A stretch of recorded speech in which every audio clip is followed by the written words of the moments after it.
औषध विक्रेत्यांचा आक्रोश. ऑनलाईन विक्रीमुळे हजारो कुटुंबांच्या उदरनिर्वाहाचा प्रश्न. रुग्णांची सेवा करत आयुष्य घालवलं, पण आता आमच्याच अस्तित्वावर घाला घातला जात आहे, अशा हळव्या भावना व्यक्त करत आज सांगलीतील हजारो केमिस्ट बांधव रस्त्यावर उतरले. सांगली जिल्हा केमिस्ट असोसिएशन यांच्या नेतृत्वाखाली ऑनलाईन औषध विक्री बंद करण्यासाठी भव्य महामोर्चा काढण्यात आला. विश्रामबाग चौकापासून जिल्हाधिकारी कार्यालयापर्यंत निघालेल्या या मोर्चाने संपूर्ण सांगली हादरून गेली. हातात फलक, डोळ्यात चिंता आणि मनात व्यवसाय वाचवण्याची तगमग घेऊन हजारो औषध विक्रेते आज आंदोलनात सहभागी झाले होते. ऑनलाईन कंपन्यांच्या स्पर्धेत छोटा मेडिकल व्यावसायिक संपत चालला आहे, अशी वेदना अनेकांनी व्यक्त केली. अनेक कुटुंबांचा उदरनिर्वाह मेडिकल व्यवसायावर अवलंबून असून सरकारच्या धोरणामुळे त्यांचे भविष्य अंधारात जात असल्याची भावना आंदोलनकर्त्यांनी मांडली.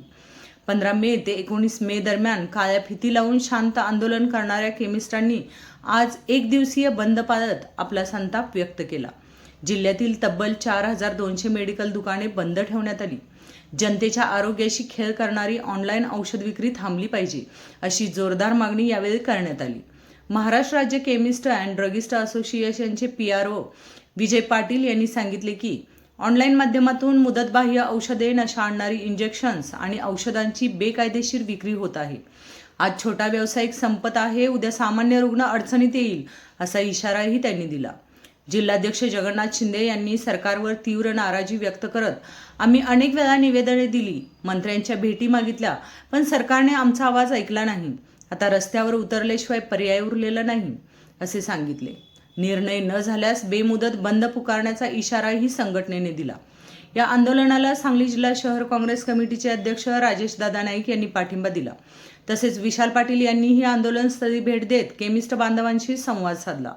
आम्हाला फक्त व्यवसाय नको, तर रुग्णांची सुरक्षितता हवी आहे, असा भावनिक संदेश देत केमिस्ट बांधवांनी सरकारकडे न्यायाची मागणी केली आहे.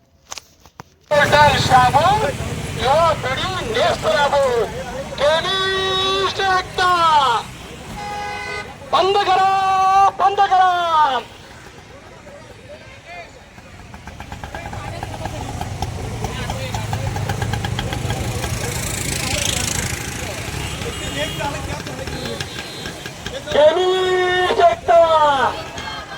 बंद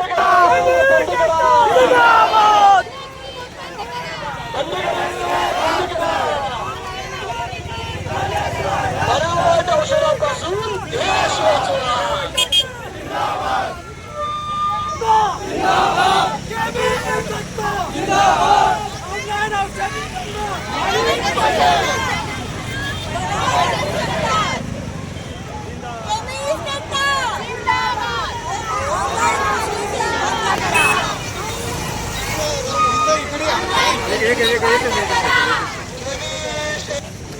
काँग्रेस कमिटीचे सन्माननीय अध्यक्ष, एक तडफदार कार्यकर्ता म्हणून गेली अनेक वर्ष त्यांना नगरसेवक म्हणून आम्ही पाहत होतोय, तर त्यांच्या वतीनं आता ऑल इंडियाच्या आपल्या बंदला पाठिंब्याचं पत्र ते देत आहेत.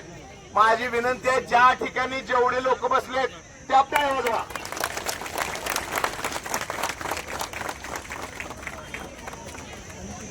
आता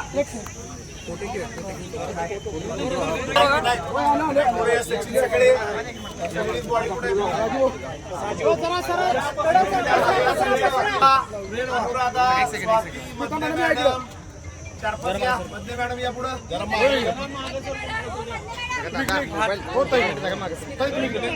ऑल इंडिया असोसिएशनच्या वतीनं इथे जे वाजता बंद केलेला आहे त्याला आमचा काँग्रेस पक्षाच्या वतीने पाठिंबा व्यक्त करतो.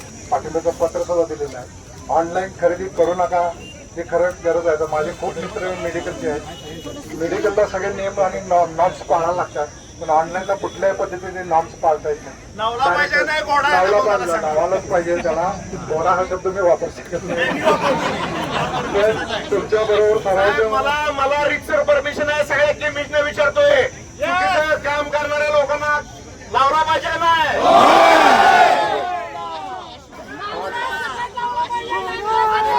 शब्दाचा प्रयोग चांगला करतो अश्व.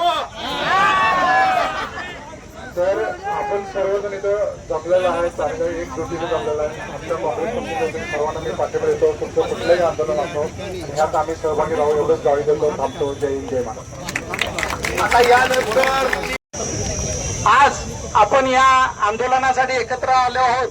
मगाशी आमचे काँग्रेसचे खासदार विशालदादा पाटील यांनी सुद्धा सांगितले की मांडतो आम्ही हा विषय दिल्ली दरबारी. तर हा ऑनलाईनचा विषय कायमचा नष्ट होऊन जाईल.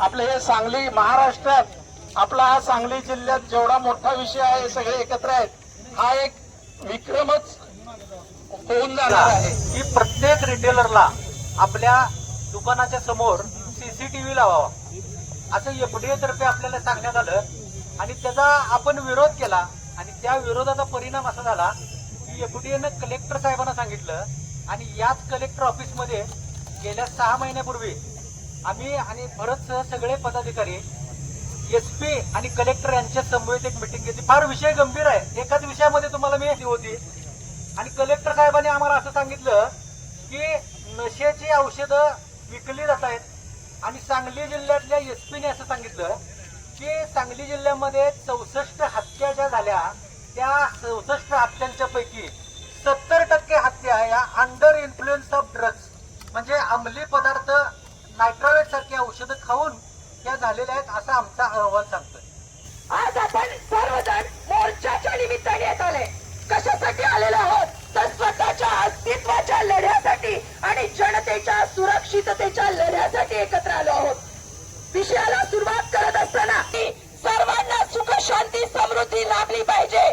ज्या भारत देशामध्ये एकेकाळी सुखाने नांदत असलेले लोक होते, अगदी डोलत डोलत शेतामध्ये काम करणारे शेतकरी होते, अंगाई गीत गात असणारी माता होती, आपल्या कर्तव्याची जाणीव असणारे पुत्र होते आणि सुखाची व्याख्या तर काहीतरी वेगळीच होती. अशा या भारत देशामध्ये खऱ्या अर्थाने आज प्रगती कुठं चालली आहे हा प्रश्न निर्माण झालेला आहे. 100 किलोमीटर हा शिराळा आराळा हे गाव आहे. या संपूर्ण या जिल्ह्यातनं हे सगळे माझे केमिस्ट बांधव या बंद मध्ये सहभागी झाले आहेत. उत्स्फूर्त आणि 100% मिळालेला प्रतिसाद आहे. माझं सरकारला या ठिकाणी विनंती आहे, खास करून आमच्या राज्याचे मुख्यमंत्री देवेंद्रभाऊ फडणवीस, तुमच्याकडं फार आशेनं आम्ही पाहतोय. तुमच्याकडं निर्णय घेण्याची क्षमता आहे, न्याय देण्याची क्षमता आहे. त्या केमिस्टला न्याय द्या आणि ऑनलाईनला हद्दपार करा अशी या निमित्तानं मी विनंती करतो. धन्यवाद.